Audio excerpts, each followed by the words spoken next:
শুভ সকাল বন্ধুরা। এখন বাজে ওই 8টা 3 মতো। আর আজ থেকে আমি আমার ভিডিওটা নতুনভাবে শুরু করছি। মাঝখানে অনেক দিন কোনো ভিডিও বানাতে পারিনি, মেয়েটার খুব শরীর খারাপ ছিল, আমরা ছিলাম না কিছুদিনের জন্য, ওই জন্য তো আবার নতুন করে ভিডিও বানাচ্ছি। এখন সকালবেলা ঘুম থেকে উঠে আমার বিছানা গোছানো কমপ্লিট হয়ে গেছে। আর এইদিকে দেখুন আমার ছেলে আর মেয়ে, বাইরে প্রচুর বৃষ্টি হচ্ছে, খুব ঝমঝম করে বৃষ্টির আওয়াজ। আর তার সাথে সাথে একটু হালকা হালকা ওই বৃষ্টির ঝোড়ো হাওয়ার সাথে বৃষ্টিগুলো এসে গায়ে পড়ছে। তো ওই গায়ে যেহেতু পড়ছে, ওইটা আমার মেয়ে এত ভালোভাবে উপভোগ করছে বলার নয়। আগের এটা যদিও বলা ওর দ্বিতীয় বৃষ্টি, কিন্তু তবু আগেরবার তো অনেক ছোট ছিল, মায়ের কোলে চেপে বৃষ্টি দেখতো।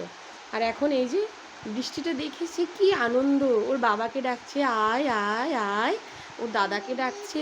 এই যে দেখুন, মাম্মা কি হচ্ছে গো, সিজু সিজু কি হচ্ছে, ওরে বাবা রে, সে আনন্দ ধরে রাখার মতো না। জানি আমারও ময়ূর মন নেচে ওঠে এরকম বৃষ্টি দেখলে, কিন্তু এই যে আমার মেয়েরও খুব ভালো লাগছে।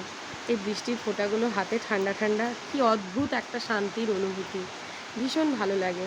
আর একটা কথা যেটা না বললেই নয়, এরকম বৃষ্টি পড়লে আমার সবচেয়ে বেশি মন খারাপ করে আমার মায়ের জন্য। কারণ যখনই এরকম বৃষ্টি হতো, সে বর্ষাকালই হোক বা অসময়ের বৃষ্টিই হোক বা কালবৈশাখীর সময় ঝড় বৃষ্টি হোক, মা আর আমি একই জায়গায় দুটো প্রাণ বসে থাকতাম। মা আমাকে আগলে রাখার জন্য কত খেলা, কত পুতুল খেলা, সব কিছু করতো। যদি আমি বৃষ্টিতে ভিজি আমার ঠান্ডা লাগে। আর এই যে এখন আমার মেয়ে, আমি ঘরে রাখতেই পারছি না, ব্যালকনিতে এসে সমানে বৃষ্টির জলে হাত দিচ্ছে আর চেটে চেটে খাচ্ছে। এই যে মাথা ভেজাচ্ছে, মাম্মা কি করছো, এই দেখুন বৃষ্টির জল চাটবে, এই যে হাতে করে নিচ্ছে, এই যে ভেজাচ্ছে, এই যে চেটে খাচ্ছে। তো দেখি আমি ওদেরকে খুব একটু ওদের সাথে আমিও মজা করি।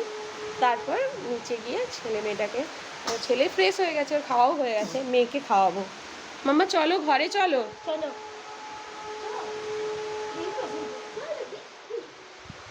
মাম্মা।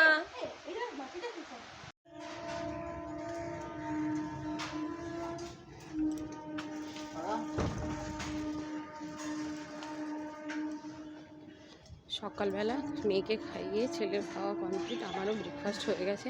এখন আমরা একটু কাজ আছে বলে বেরিয়েছি রাস্তায়, যাব একটু, বেরিয়ে গেছি বাড়ির বাইরে। ড্রাইভার গেছিলো গ্যারেজটা, যেহেতু আমার বাড়ির একটু দূরে, গাড়িটা নিয়ে আসতে, তো গাড়ি নিয়ে চলে এসছে। এই যে ছেলে রেডি, যাব আমি, আমার ছেলে আর আমার হাজব্যান্ড। এই যে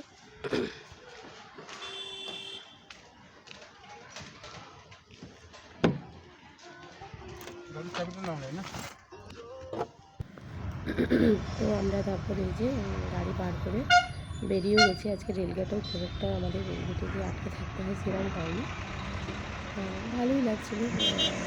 একটু মিউজিক চলছিল, বাইরে বৃষ্টি, সাথে ছিল হাওয়া। ওয়েদারটা হয়তো খারাপ ছিল, কিন্তু মনের ওয়েদারগুলো খুব ভালো ছিল। হালকা টেনশনও কাজ করছিল যে কাজটাতে যাচ্ছি, যাক সেখানে সব কিছু করে এবং ঠিকঠাক করেওছে। জ্যাম সেরকম বেশি পাইনি, হালকা হালকা জ্যাম ছিল রাস্তাতে, তারপরে মুভ করছিলো, সে তো একটু হয়ই এই রাস্তাগুলোতে। চলে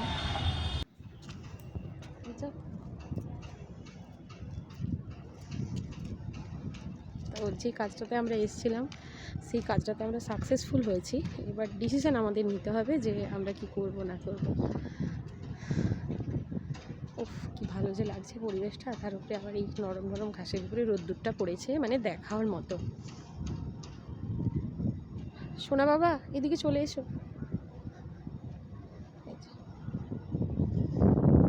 আর আমার ছেলের তো চোখ আটতে গেছে এই সুইমিং পুলটাতে, ওর ভীষণ ভালো লেগেছে এই সুইমিং পুলটা। তো আমরা যেদিন ডিসিশান নিয়ে আসবো সেদিন জানাবো এটা কোন জায়গা, কী, কেন, সব কিছু। আজকের জন্য এটুকুই থাক।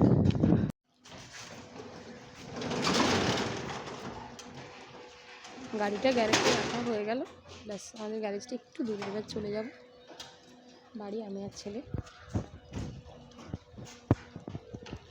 হ্যাঁ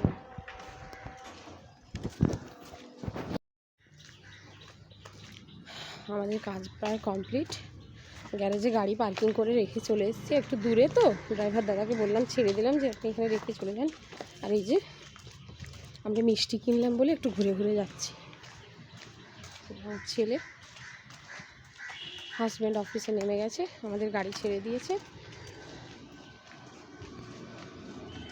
এসেই গেছি প্রায়।